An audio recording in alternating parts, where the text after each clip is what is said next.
My pack only weighs 10 pounds, but it's actually comfortable with a roomy tent, comfortable 25-inch wide sleeping pad, tons of quality of life accessories, and a full-on chair. I'm just about to head out on a trip, but before I do, let's unpack and take a look and see whether I'm off my rocker, thinking that this is the best gear that you can put together for a 10-pound base weight. Starting off with the pack, we have the Outdoor Vitals CS40, and I think this pack has flown under the radar for people looking for an ultralight pack for a while due to the price tag, but it only weighs slightly more than an Arcall at 765 grams, but is quite a bit less expensive now with a price drop, bringing it down to $300.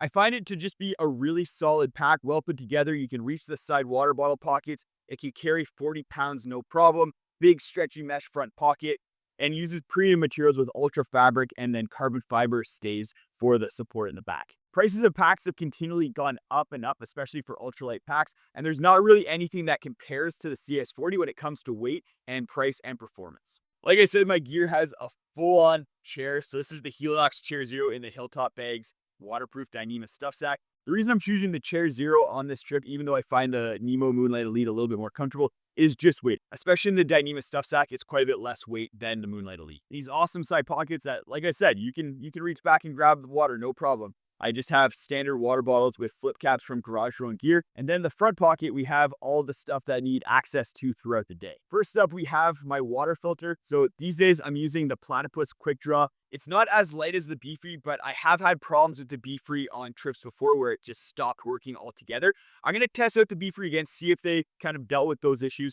But because of that, I just rely on the Quick Draw a lot more, and it comes in this awesome pink color. Then we have my first aid kit with bandages, drugs, tape, that kind of stuff, and my poop kit. There's a lot of awesome stuff in this poop kit, including the Bogler trowel. I use the Kulo Clean Backcountry bidet in order to clean my butt, and then I use Peak Outdoors powdered soap in order to wash my hands up afterwards. I have my SOS satellite communicator on the back here. This is the Garmin InReach Messenger Plus. The big reason I upgraded to the Messenger Plus is because it has picture messaging, and now that I have a daughter at home, I like to receive pictures from her when I'm out in the backcountry, especially on these longer trips. I have my poles for my tent, which we'll get into in a second. Spoiler, it's a freestanding tent, fully freestanding, which is kind of rare for an ultralight gear list. And then we have the rain jacket. So this is the Rockfront rain hoodie. It's non-breathable, which I think is a good thing because it makes it a lot less expensive and it's not going to wet out. But in order to deal with the fact that it's not breathable, it has giant pit zips and then a big chest zip, which really helps with introducing ventilation if you're starting to get a little bit too warm. Now to dive into what's on the inside of the pack. These are items that I don't need throughout the day. It's all camp stuff. Right at the top here, we have my tent. So like I said, this is a freestanding tent. It's the Durson X-Dome 1 Plus. So it's a one-person tent, but super roomy. In addition to that roominess, the standout features with the X-Dome is that it's very storm-worthy. I've had it out in 60-kilometer-hour winds, and it held up to that no problem. It's relatively lightweight at 965 grams. But I think the standout feature for me with the X-Dome is how it pitches. So it's a double wall tent. You can pitch it either inner first or outer first, or you can pitch it all in one, which I love because if it's raining out or if it's super windy, it's a lot easy to pitch the tent when the inner is connected to the fly and then have it all go up as one. I'm using the X-Dome a lot recently. I have over 20 days in it, and it's becoming one of my favorite tents of all time. And then we have my Mayfly sandals. A lot of people, they make fun of these because they look like string with cardboard. But I love them because they're very ultralight, but effective for around camp. You're not going to be hiking in these or anything like that.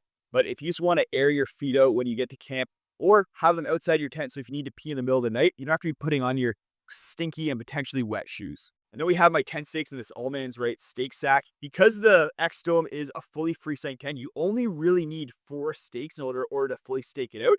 So I bring 4 big MSR troop stakes in order to do that. And then I have a bunch of little MSR carbon core stakes in order to stake out the little points like the door and the ends. I found the big MSR core stakes to be super effective in basically any kind of soil. And the little ones are really nice because they're still effective, but very lightweight. Underneath all that, I have my food bag. So this is a new bag that I have from Backcountry Exposure. So he makes these food bags that are the perfect size for either overnights or 2 nights, or if you're really kind of cramming things in 3 nights. And I love that because the old food bags that I used were way too big. I was having to roll them down a lot. There's a lot of extra material.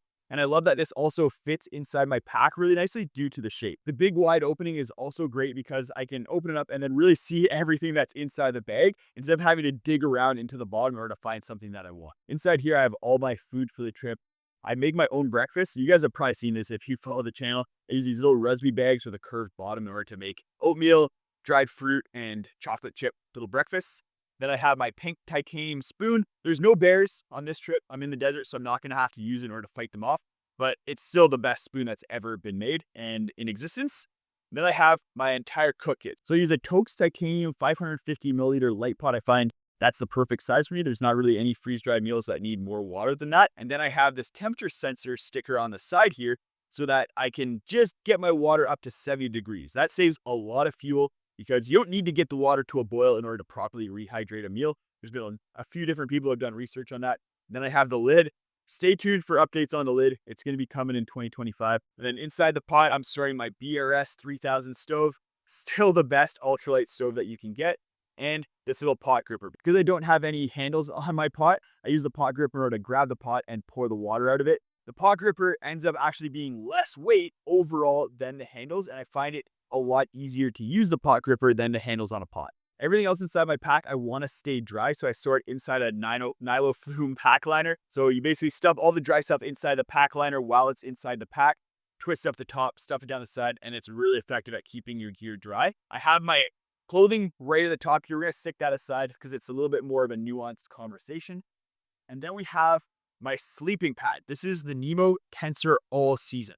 I've been testing the All Season over the course of the last year, and I've been really impressed with the improvements that it's made over the previous tensors in the comfort realm. Because they added a little bit of thickness as well as warmth to it, you can deflate it a little bit and get a lot more comfort than I found you could get out of the previous tensor versions. It's also really compact and has one of the best warmth to weight ratios on the market. So all around a great ultralight pad. It's not the lightest on the market. It's not the most comfortable on the market, but it's a nice balance for this 10-pound base weight. And then we have all my ditties inside of another backcountry exposure bag. I have my battery bank, the Nitecore NB10000 V3. So very lightweight battery bank, 2 USB-C ports. It charges things very quickly and it has really quick input charging. Just a great all-around little battery bank. And then we have my headlamp, the Nitecore NU20 Classic.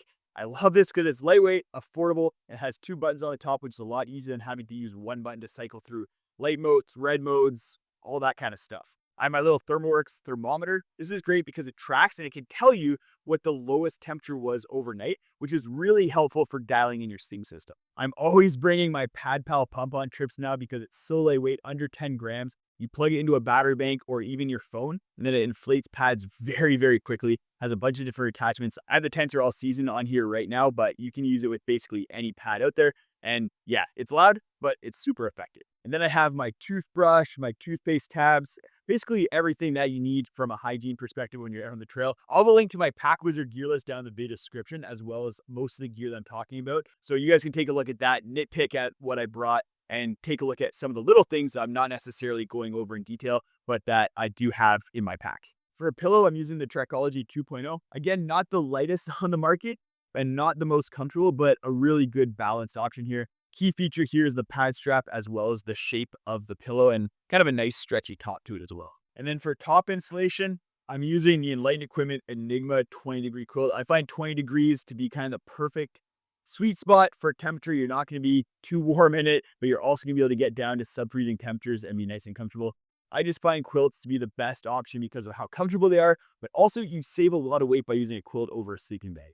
For clothing, I'm keeping it pretty minimal. I have the Decathlon MT100 down jacket. This is just a really nice balance of warmth, weight, and then price. It's one of the most affordable down jackets on the market. And then a merino wool t-shirt for sleeping. And then if you're going out in colder conditions, then Alpha Direct fleece layers are my favorite because they're super warm, but very lightweight. There's nothing really else out there other than down that's going to give you as good of a warmth to weight ratio. So that's my 10-pound base weight ultralight gear list. Let me know if there's anything that you guys think I should switch out that would allow me to be more comfortable with this gear list while still achieving that 10-pound base weight. And if you don't think the Tensor All Season is quite comfortable of enough pad for you, go check out this video right up here where I go over 6 of the most comfortable pads on the market, compare them, and let you guys know which ones I think are the most comfortable overall.